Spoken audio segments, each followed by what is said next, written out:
आवास पई आवेदन करी दंपति को स्वर्गवास होइकला किंतु आवासटीए मिलिला नाही। एकमात्र अविवाहित झील को सरकारी सहायता पाई ग्रामवासी निवेदन।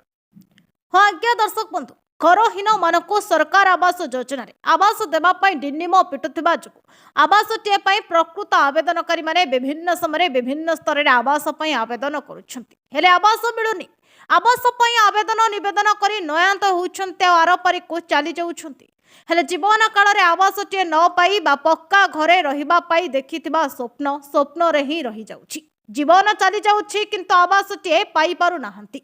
एपरि एक घटना गजपति जिला गोशाणी ब्लॉक अंतर्गत लावण्यगढ़ आसी। ग्राम में दिन मजुरिया भावे रही आसुथिले नारायण नायक पद्मावती नायक।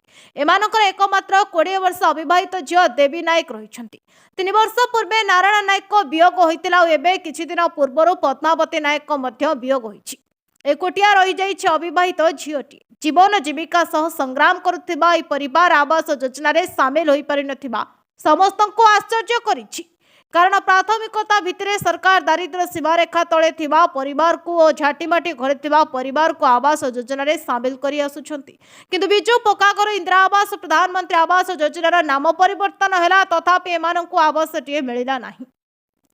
जेतबेले 3 वर्ष पूर्वे नारायण वियोग है तापरे परिवार अनेक कष्ट सह करी पद्मावती निजर एवं झीर भविष्यत पई पक्का घरटीए स्वप्न देखिथिले।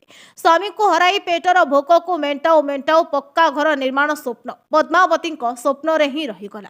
किंतु आशा थिला सरकार आवास योजना रे शामिल करिबे पक्का घरटीए होइजिवो जेउथि पई पद्मावती विभिन्न सरकारी दफ्तर स्थानीय निर्वाचित प्रतिनिधि मानक द्वारस्थ हेबा गुहारी करिथिले किंतु केही मध्य तांको गुहारी सुनि नथिबा अभियोग होइछि।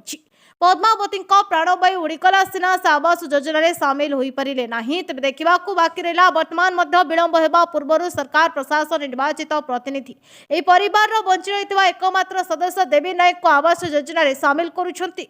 देवी आर्थिक समस्या जो से केवल 10म श्रेणी में ही पाठर डोरी बांधि देथिबा कथा ग्रामवासी कहते। तेणु से बंचिबा पाई और तांकर उज्जवल भविष्यत पाई सरकार समस्त दायित्व नहीं साहाय्य करबा आवश्यक रहितबा स्थानीय अंचलवासी दाबी करिसंती।